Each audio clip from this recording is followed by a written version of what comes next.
Manchester United back, Premier League action, top four race up for grabs for Manchester United, very much so in the scheme of things. Second position is what Manchester United obviously going for, and this is a difficult game. Manchester United a number of injuries against West Ham. West Ham that are in good form are also battling for the top four, so this is a clash for a top four place. No one would have expected West Ham to be up near the top of the league. David Moyes' side have done beyond expectations this season to get themselves up near the top of the league, and it will be a shock though if West Ham do make a Champions League spot this season, but they're very much in the mixer for it, along with Everton, Chelsea, Leicester, and maybe even Spurs, having a resurgence run of form lately, could still make the top four. So this is a crucial game for Manchester United. If we could win this game, I think then it will put to bed any chance of anyone catching us, and Manchester United will have a Champions League spot sewn up. I really do believe that if we can win this game of football, but that is a big if, because Manchester United have got a number of injury concerns to worry about, and West Ham are in good form. So there's going to be no Jesse Lingard for West Ham, but they've got the likes of Souček and Antonio up front that could cause Manchester United some problems, so we've got to be wary of them. As I say, they've been in good form, but I expect West Ham to come and sit deep and keep it tight like they did in the FA Cup tie, and they almost scored from a set piece in that game, and I would expect set pieces are probably going to be the way that David Moyes looks to exploit Manchester United, because we've been in poor form from set pieces this season, and we conceded another goal from a set piece against AC Milan. Terrible defending and poor goalkeeping cost Manchester United victory to go to the San Siro with a 1-0 win. So this game, Manchester United have got to be concentrated at the back in defence from the set pieces. Free kicks and corners is a must to concentrate on for Manchester United. But how are Manchester United going to be? Well, going into this one, we've got a number of injury concerns. It does look like Cavani, Martial and Rashford are all out injured for this game, which, if you'd said that at the start of the season, you'd have been like, fuck, what are we going to do? And that is the case at this moment in time. But Diallo has come into Manchester United and performed decent in that game against AC Milan, so he is an option to start for this game.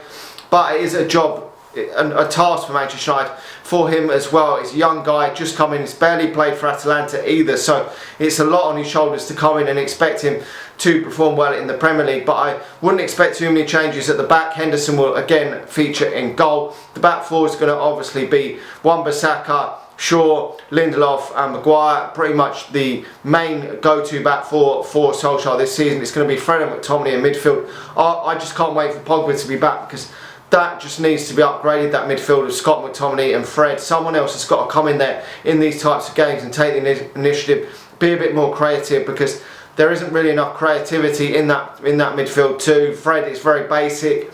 Scott McTominay isn't the sort of guy that's going to look to create chances, put great passes through. And against this sort of team, it's going to be difficult to break down, I think West Ham are. But the forward positions are where it's really going to be a problem for Manchester United in this game. It is absolute shit that Manchester United didn't strengthen enough in the summer in order to cope with this. When you look at the likes of Man City and even Chelsea's bench, that theirs is so much stronger. I know Manchester United are ahead of Chelsea, but their bench is I think has got a lot better option, and they've spent a lot more money on players that sit on the bench than Manchester United have at this moment in time. We've spent a lot of money, but we've spent a lot of money on certain players like Harry Maguire, costing 80 million, whereas other teams like Man City have spent maybe 40 million on one player and 40 million on another, which has boosted their squad depth. Rather than us, we've spent a lot on one or two players, which makes it look like we've spent a lot of money, which we have, but it hasn't required a lot of squad depth. I mean, we spent 75 million on Lukaku, we spent 80 odd million on Paul Pogba. I mean, that's three players that cost a combined total of over 250 odd million. I mean, and that only gave us three players in the squad, whereas for that sort of money, if you bought players for half that price, like we did with the Bruno Fernandes deal, getting him at a 40 to 45 million pound transfer fee, then two of them players costing 80 million, you've got two players in your squad more for squad depth. Now, as I say, the forward line, Bruno Fernandes will be in the attacking midfield position ahead of Fred and McTominay, I believe, and then I think it's going to be Mason Greenwood up front in the striking position, James and I reckon that Rashford will play. I've just got a feeling that one of them front three will probably probably just pull out a shock and one of the front three will come in, and I reckon it will probably be Rashford. He basically all but ruled out Cavani and still hinted that maybe Rashford could play in this game a bit, and then said he's probably out. But I wouldn't be so shocked to see one of them play in place of Diallo, but if not, it will be Diallo, Rashford, Diallo, Greenwood and James. But that doesn't give me the confidence that Manchester United are going to go forward and score goals and create goals with that front three. I mean, Greenwood only one Premier League goal all season, abysmal. Dan James, what's he got, about 3 or 4 league goals, and Diallo none yet for Manchester United. I mean, it's where Manchester United are at this moment in time. A lack of goals in them forward three does worry me going into this game, but maybe if we can just nick this game 1-0, I would take that, move on. That would sew up the top 4 for me, because other teams are going to slip up around us. We know that. I think that will probably literally solid our position in that top 4, and then we can maybe concentrate on trying to do something in either the Europa League or the FA Cup, which is going to be a tall ask there. But anyway, that is literally it. I don't know what we're going to have. If Rashford, Martial and Cavani are all out of this game, and none of them even can feature on the substitutes bench, I don't actually have a fucking clue what we're going to put on the bench. Shoretiri will be on the bench, I presume. Only played around 60 odd minutes of Manchester United's under-23 game against Brighton, which we were down to 10 men, so I'd expect him to be on the bench. But there was reports that maybe Joe Hugel could be on the substitutes bench, but he played the full 90 against Brighton in the under-23, so I can't see him being on the substitutes bench. That's why it gives me hope that maybe